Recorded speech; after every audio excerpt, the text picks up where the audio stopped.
Hello friends, আশা করছি তোমরা সবাই ভীষণ ভালো আছো। আমিও খুব ভালো আছি। তবে একটা চিন্তা কিন্তু মাথার মধ্যে থেকেই যাচ্ছে।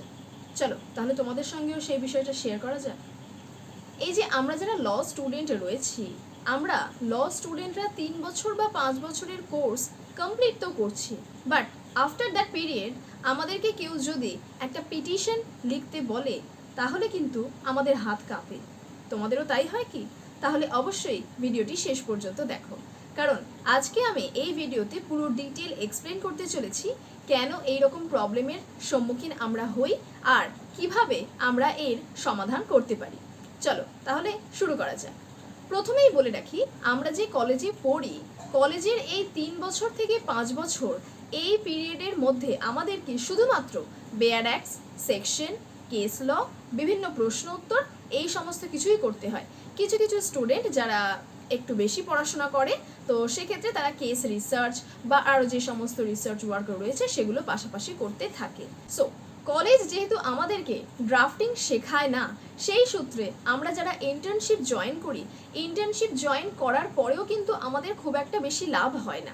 হ্যাঁ, ক্লারিক্যাল কাজ শিখতে আমাদের 6 মান্থস টু 1 ইয়ার একটা দিতে হয়, তো সেক্ষেত্রে সেইটুকু কাজ বাদ দিয়ে আদারওয়াইজ তুমি অ্যাজ আ ল স্টুডেন্ট যে কিছুই জানে না, নর্মাল ওয়ার্ডের কোনো কাজ জানে না বা নর্মাল ড্রাফটিং জানে না, একদম সিলি যে ড্রাফটিং রয়েছে সেই সমস্ত কিছুই জানে না, তো সেক্ষেত্রে কিন্তু একজন সিনিয়রের পক্ষেও খুব কঠিন যে তোমাকে জুনিয়র ইন্টার্ন হিসেবে রাখা।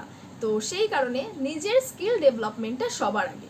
তুমি যদি নিজের স্কিলের ওপরে ওয়ার্ক করো, নিজের ড্রাফটিং স্কিল ইমপ্রুভ করতে পারো, নিজের রিসার্চ স্কিল ইমপ্রুভ করতে পারো, তুমি যদি সিনিয়রকে হেল্প করতে পারো প্রপারলি, তাহলেই কিন্তু একজন সিনিয়র তোমাকে জুনিয়র ইন্টার্ন হিসেবে নিজের কাছে রাখতে পারেন। কেমন? তো নিজের স্কিল ইমপ্রুভ করার জন্য ড্রাফটিং কিন্তু তোমার জন্য খুবই দরকার। যারা লিটিগেশন ফিল্ডে যাবে বলে ঠিক করে নিয়েছো, মানে প্রথম থেকেই গোল সেট করে নিয়েছো যে তারা লিটিগেশনেই যাবে, তাদের জন্য কিন্তু ল স্কুলে পড়ার সময় থেকে, অর্থাৎ যখন তোমরা কলেজে পড়ছো সেই সময় থেকে শুরু করে একদম শেষ পর্যন্ত যদি ড্রাফটিং প্রপারলি না শিখে থাকো, তাহলে কিন্তু পরবর্তীকালে গিয়ে তোমাদের কাজ করতে অনেক রকম সমস্যার সম্মুখীন হতে হবে।